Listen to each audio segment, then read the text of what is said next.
Friends, വണ്ടി Toyota ഇന്നോവയാണ്. 2009 model വണ്ടിയാണ്. ഇതിൽ കംപ്ലൈൻറ്റ് ജനറൽ സർവീസ് ഉണ്ട്. അതുപോലെ തന്നെ ചെറിയ ചെറിയ നോയ്സുകൾ, അതുപോലെ തന്നെ അണ്ടർ ബോഡി സൗണ്ടുകൾ, അങ്ങനെ കുറച്ച് സൗണ്ടുകൾ ഇതിനകത്തുണ്ട്. ഇതിൽ മെയിനായിട്ട് കംപ്ലൈൻറ്റ് ടെമ്പറേച്ചർ കയറണമെന്നാണ്. കസ്റ്റമർക്ക് ടെമ്പറേച്ചർ കയറണം. അതുപോലെ തന്നെ ഓയിൽ ലീക്ക് ഉണ്ട്. വാൾക്കോർ പാക്കിൻ്റെ അവിടെ നിന്ന് ഹെവി ആയിട്ട് ഓയിൽ ലീക്കും ഉണ്ട്.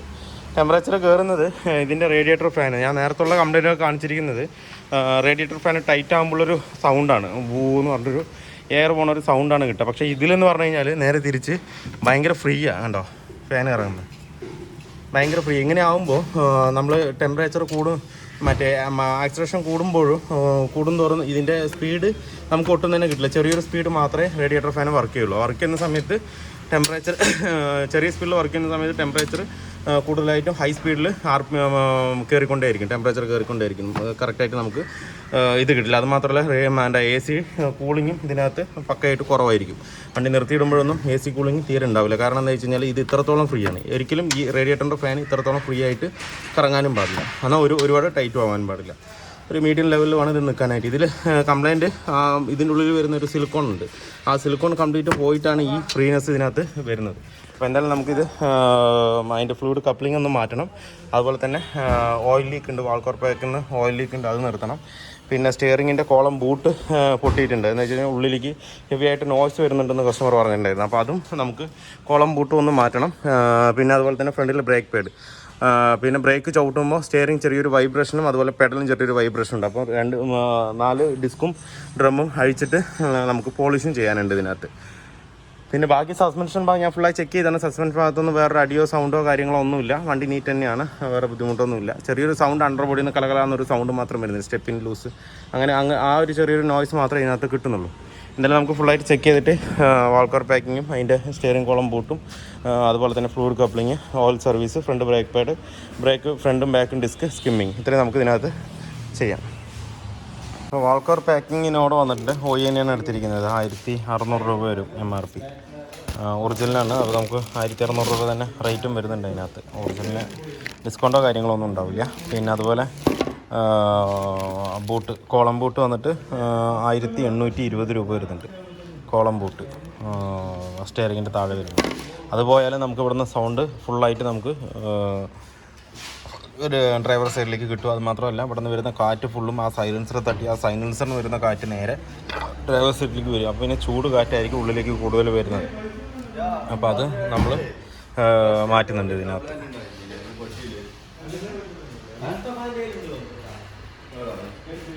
ഇതിൻ്റെ ഡ്രമ്മും അതുപോലെ തന്നെ ഡിസ്കും പോളിഷ് ചെയ്ത് എത്തിയിട്ടുണ്ട്. കംപ്ലീറ്റ് ആയിട്ട് പോളിഷ് ചെയ്ത് ഡിസ്കും പോളിഷ് ചെയ്ത് വീൽ ബെയറിംഗ് സെറ്റ് ചെയ്ത് വന്നിട്ടുണ്ട്. വീൽ ബെയറിങ്ങിൽ വേറെ പ്രശ്നം കൂടെ ഉണ്ടായിരുന്നു. വീൽ ബെയറിങ്ങിൻ്റെ ബാക്കിൽ വരുന്ന ഡസ്റ്റ് സീൽ ഇതിനകത്ത് മിസ്സിങ് ആയിരുന്നു, ഇല്ല. അതുകൊണ്ട് നമുക്ക് ബെയറിങ് പുതിയത് ഇട്ടാലും പെട്ടെന്ന് തന്നെ മറ്റേ ബെയറിങ് പോകാൻ സാധ്യത കൂടുതലാണ്. എന്നുള്ളത് ബെയറിങ് ഇതിനകത്ത് സെറ്റ് ചെയ്തിട്ടുണ്ട്. ഇപ്പം എന്തായാലും നമുക്കിത് കേട്ടാം. വാൾക്കോർ പാക്കിങ് അഴിച്ചിട്ടുണ്ട്. അഴിച്ച ആ ഭാഗം മൊത്തം ക്ലീൻ ചെയ്തും വെച്ചിട്ടുണ്ട്. ഇത് നമുക്ക് പേസ്റ്റ് ഇടുന്ന ഈ 2 കട്ടിങ്ങിലും അതുപോലെ ആ കോർണറിലും മാത്രമേ പേസ്റ്റ് ഇട്ടാൽ മതി. ബാക്കി പേസ്റ്റ് ഇടേണ്ട ആവശ്യമില്ല. നമ്മൾ ഒറിജിനൽ ഗ്യാസ്കറ്റ് ആയതുകൊണ്ട് അത് മാത്രം ഇട്ടാൽ മതി. നമ്മൾ വാൾക്കോർ നല്ലോണം ക്ലീൻ ചെയ്തിട്ടുണ്ട്. ക്ലീൻ ചെയ്ത് വെള്ളം എടുത്ത് ക്ലീൻ ചെയ്തതിന് ശേഷം എയർ എടുത്ത് ഫുള്ള് ഡ്രൈ ആക്കുന്നുണ്ട്.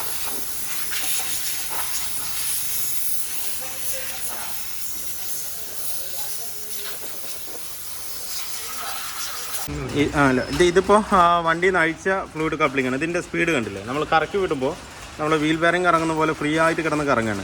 ഇത് ഇറക്കി. പക്ഷേ ഇതിപ്പോൾ കസ്റ്റമർ സെക്കൻഡ് ഹാൻഡ് മേടിച്ചിട്ട് വന്നാണ്.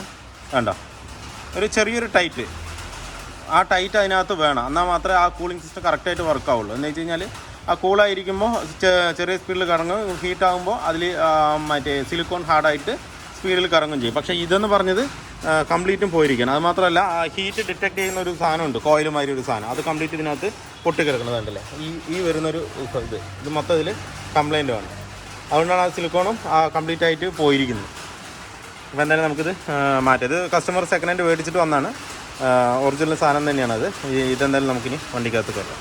അപ്പോൾ നമ്മൾ അതൊന്ന് അഴിച്ച ബൂട്ട് അത് കംപ്ലീറ്റ് ആയിട്ടും പൊട്ടി പോയിരിക്കണം. അപ്പോൾ ഈ ഇങ്ങനെ പൊട്ടുമ്പോഴാണ്, ഇത്രയും ഹോളാകുമ്പോഴാണ്, ഇതിൽ ചെറിയൊരു പീസ് ഉണ്ടാവും, ഈ പീസ് അതൊക്കെ മൊത്തം പൊട്ടി നിൽക്കുകയാണ്. അപ്പോൾ ഈ ഒരു പീസ് മാത്രം അതിൽ നിൽക്കും, ബാക്കി ഇത് ഫുള്ള് ഹോളായിരിക്കും. ഈ ഹോളാകുമ്പോൾ ഇതിങ്ങനെ നിൽക്കുക. അങ്ങനെ നിൽക്കുന്ന സമയത്ത് ഈ എഞ്ചിൻ റൂമിലെ സൗണ്ട് കംപ്ലീറ്റും ഈ വഴി ഉള്ളിലേക്ക് വരും. എന്താ വെച്ചാൽ ബാക്കി എല്ലാ ഭാഗം ഡോർ നമ്മൾ ക്ലോസ് ആയി കഴിഞ്ഞ് കഴിഞ്ഞാൽ പിന്നെ ഉള്ള ആ ഓപ്പൺ ആയിട്ടുള്ള ഭാഗം ഇതാണ്. ഇതിൽ കൂടെ കറക്റ്റ് എന്താ പറയുക സൗണ്ട്, എഞ്ചിൻ്റെ സൗണ്ട് ഉള്ളിലേക്ക് ഫുള്ളായിട്ട് വരും. അതുമാത്രമല്ല ചൂട് കാറ്റുമായിരിക്കും വരുന്നത്. ഇതിന് തൊട്ട് മുന്നിൽ ഇങ്ങനെ നിൽക്കുന്നത് സൈലൻസറാണ്. ഈ ഭാഗത്ത് ഈ സൈലൻസറിൽ തട്ടുന്ന ആ ചൂട്, ഈ ഫാനിൻ്റെ ചൂട് വന്നിട്ട് നേരെ ബാക്കിലേക്ക് അടിച്ച് സൈലൻസറിൽ തട്ടി ആ ചൂട് കാറ്റായിരിക്കും ഉള്ളിലേക്ക് വരുന്നത്. ആ ഉള്ളിലേക്ക് വരുന്ന സമയത്ത് എ സിയും തണുപ്പുണ്ടാവില്ല, സൗണ്ടുമാണ് ആകെ ബുദ്ധിമുട്ടായിരിക്കും. ഇതിന് റേറ്റ് വന്നിട്ട് 1820 രൂപ വരുന്നുണ്ട് റേറ്റ്. നമ്മളിപ്പോൾ ഇതിപ്പോൾ അതിനകത്ത് മാറ്റിയിട്ടുണ്ട്. ഇനിയുള്ള വർക്ക് എന്ന് പറഞ്ഞു കഴിഞ്ഞാൽ അതിൻ്റെ എ സിയുടെ പൈപ്പ് ഒന്ന് മാറ്റാനുണ്ട്. എ സിയുടെ പൈപ്പ് പൊട്ടിപ്പോയിരിക്കുക. ബാക്കി ഫാന് കാര്യങ്ങളൊക്കെ നമ്മൾ ഇതിനകത്ത് സെറ്റ് ചെയ്തിട്ടുണ്ട്. ഇനി എ സിയുടെ പൈപ്പ് മാത്രം മാറ്റി ഗ്യാസ് ഒന്ന് കയറ്റി കഴിഞ്ഞാൽ കംപ്ലീറ്റ് ആയി വരും. നമ്മുടെ ഇന്നോവയുടെ വർക്ക് ഫുള്ളി കംപ്ലീറ്റ് ആയിട്ടുണ്ട്. ഇപ്പം നമ്മൾ ഇതിൽ ചെയ്തത് സ്റ്റാർ ജോയിൻറ്റ് 2 മാറി, വാൾക്കോർ പാക്കിങ് മാറി, ഫ്ലൂയിഡ് കപ്ലിങ് മാറി, അതുപോലെ തന്നെ എഞ്ചിൻ ഓയിൽ ഫിൽറ്റർ, അങ്ങനെയുള്ള കാര്യങ്ങൾ, പിന്നെ ഫ്രണ്ടും ഫ്രണ്ടും ഡിസ്ക് റോട്ടറും അതുപോലെ ഡ്രമ്മും അഴിച്ചൊന്ന് പോളിഷും ചെയ്തിട്ടുണ്ട്. അപ്പോൾ തന്നെ ഏകദേശം കംപ്ലയിൻറ്റുകളൊക്കെ സോൾവ് ആയിട്ട്. നേരത്തെ കംപ്ലയിൻ്റ് എന്ന് പറഞ്ഞാൽ ബ്രേക്ക് ചെയ്യുമ്പോൾ ഒരു ജെർക്കിങ് ഉണ്ടായിരുന്നു. അതുപോലെ തന്നെ ഇതുപോലുള്ള റണ്ണിങ് റോഡിൽ തന്നെ കിച്ച് എന്ന സൗണ്ടും ഇതിനകത്ത് ഹെവി ആയിട്ട് വന്നുകൊണ്ടിട്ടുണ്ടായിരുന്നു. അപ്പോൾ നമ്മളത് ആ കിച്ച് എന്നുള്ളൊരു സൗണ്ട് വന്നിട്ടുണ്ടായിരുന്നത് ഹാൻഡ് ബ്രേക്കിൻ്റെ കേബിൾ വരുന്നൊരു ക്ലാമ്പ് ഉണ്ട്. ആ ക്ലാമ്പ് കിടന്നിട്ട് ചേസിൽ കിടന്ന് നല്ലോണം അരയ്ക്കുന്നുണ്ടായിരുന്നു. അതിൻ്റെ സൗണ്ടാണ് ഹെവി ആയിട്ട് വന്നുകൊണ്ടിരുന്നത്. അത് ബെൻഡ് ചെയ്ത് റെഡിയാക്കിയപ്പോൾ തന്നെ ആ സൗണ്ട് മാക്സിമം 90% ക്ലിയർ ആയിട്ടുണ്ട്. അതുപോലെ തന്നെ സ്റ്റെപ്പിന് ഭയങ്കര ലൂസായിരുന്നു, അതിൽ കാറ്റും ഉണ്ടായിരുന്നില്ല. അങ്ങനെ ഇരിക്കുമ്പോൾ സ്റ്റെപ്പിന് നല്ലവണ്ണം കിടന്ന് കുലുങ്ങും. അതും ക്ലിയർ ആക്കിയപ്പോൾ പക്കാ സൗണ്ട് ക്ലിയർ ആയി. പിന്നുള്ളത് സീറ്റിൻ്റെയും അതുപോലെ ഡോർ പാഡുകൾ 4 ഇൻസുലേഷൻ ചെയ്തു. പിന്നെ അതുപോലെ സീറ്റ് ബോൾട്ട് കംപ്ലീറ്റ് ലൂസായിരുന്നു. എന്താ വെച്ചാൽ കൈകൊണ്ട് അഴിക്കാൻ പറ്റുന്ന പോലുള്ള ലൂസായിരുന്നു ഇതിനകത്ത് ഉണ്ടായിരുന്നത്. കംപ്ലീറ്റും ടൈറ്റ് ചെയ്ത് ഇൻസുലേഷൻ്റെ ബാക്ക് സീറ്റൊക്കെ ഇൻസുലേഷൻ അടിച്ച് പക്കയാക്കിയപ്പോൾ വണ്ടി പക്ക സൈലൻ്റായി, നോർമലായി. എന്താ വെച്ച് കഴിഞ്ഞാൽ ഒരു അനക്കം പോലും ഇപ്പോൾ ഇതിനകത്ത് ഇല്ല. ചെറിയൊരു റിയർ ലെഫ്റ്റ് സൈഡ് സീറ്റിൻ്റെ റെയിലിൻ്റെ അവിടെ നിന്ന് മാത്രം ചെറിയൊരു നോയ്സ്, ഒരു എന്താ പറയുക മുച്ചൻകുട്ടി കരയുന്ന പോലെ കിക്കിന്ന് ചെറുതായിട്ട് വരുന്നുള്ളൂ. ബാക്കി എല്ലാ സൗണ്ടും പക്ക ക്ലിയറായി. അതുപോലെ തന്നെ നമ്മുടെ സ്റ്റിയറിങ്ങിൻ്റെ കോളം ബൂട്ട് നമ്മളിതിനകത്ത് ചേഞ്ച് ചെയ്തിട്ടുണ്ട്. ആ ചേഞ്ച് ചെയ്തതോട് കൂടിയിട്ട് എൻജിൻ്റെ ഭാഗത്തു നിന്നുള്ളൊരു സൗണ്ട് പക്ക സൈലൻ്റായി. സാധാ ഒരു നോർമൽ ഒരു ഇന്നോവ എങ്ങനെയാണോ ആ ഒരു രീതിക്ക് സൗണ്ട് ക്ലിയറായിട്ട് വന്നിട്ടുണ്ട്. അല്ലാന്നുണ്ടെങ്കിൽ നേരത്തെ ഓടിക്കുമ്പോൾ എന്ന് പറഞ്ഞിട്ട് സൗണ്ട് ഉള്ളിലേക്ക് ഇങ്ങനെ നല്ലോണം കിട്ടുകയാണ്. അതുപോലെ കാലിലേക്ക് നല്ലോണം കാറ്റടിക്കണം, പുറമെന്നുള്ളൊരു കാറ്റ്. അപ്പോൾ അത് മാറ്റിയതോടുകൂടി കംപ്ലയിൻറ്റ് കംപ്ലീറ്റ് ആയിട്ട് സോൾവ് ആയി. പിന്നെ ഇതിലിപ്പോൾ ബാലൻസ് ഉള്ള ജോബ് എന്ന് പറയുന്നത് നമ്മുടെ എ സി കംപ്രസർ ഫുള്ളായിട്ട് ഔട്ടായിരിക്കുകയാണ്. എ സി കംപ്രസർ വർക്കിംഗ് അല്ല, കംപ്രഷനേ ഇല്ല തിരിച്ച് നോക്കുമ്പോൾ. അപ്പോൾ എ സി കംപ്രസർ മാറണം, കണ്ടൻസർ മാറണം, ഒരു പൈപ്പും ഇതിനകത്ത് പൊട്ടിയിട്ടുണ്ട് കംപ്രസറിൻ്റെ, അതും കൂടെ മാറാനുണ്ട്. അത് ഒഴിച്ച് കഴിഞ്ഞ് കഴിഞ്ഞാൽ ബാക്കി എല്ലാ വർക്കും നമ്മൾ ഇതിനകത്ത് ഫിനിഷ് ചെയ്തിട്ടുണ്ട്. അങ്ങനെ ഹെവി ആയിട്ട് കച്ചറയായിട്ടുള്ള വണ്ടിയൊന്നുമല്ല, നോർമലായിട്ടുള്ള ഒരു ഇത് തന്നെയാണ്. എന്താ വെച്ച് കഴിഞ്ഞാൽ മെയിൻ്റനൻസ് കറക്റ്റ് തന്നെയാണെന്ന് തോന്നുന്നു. നമുക്ക് പുതിയതായിട്ട് വന്നാണ്, നമ്മുടെ വീഡിയോ കണ്ടിട്ട് വന്നാണ് കസ്റ്റമർ. ഇപ്പോൾ വണ്ടി ഏകദേശം കസ്റ്റമർ പറഞ്ഞ എല്ലാ കംപ്ലയിൻറ്റും നമ്മൾ ഇതിനകത്ത് സോൾവ് ചെയ്ത് കൊടുത്തിട്ടുണ്ട്. എല്ലാ സൗണ്ടും ക്ലിയറാക്കി, അതുപോലെ തന്നെ നോർമലായിട്ട് ആ മറ്റേ കാച്ചി പീച്ച് എന്നുള്ള സൗണ്ട് എല്ലാം പക്ക ആക്കിയിട്ട് കൊടുത്തിട്ടുണ്ട്. ഒരു സീറ്റിൻ്റെ മാത്രം ചെറിയൊരു സൗണ്ട് ബെൻഡിങ് ഉണ്ട്.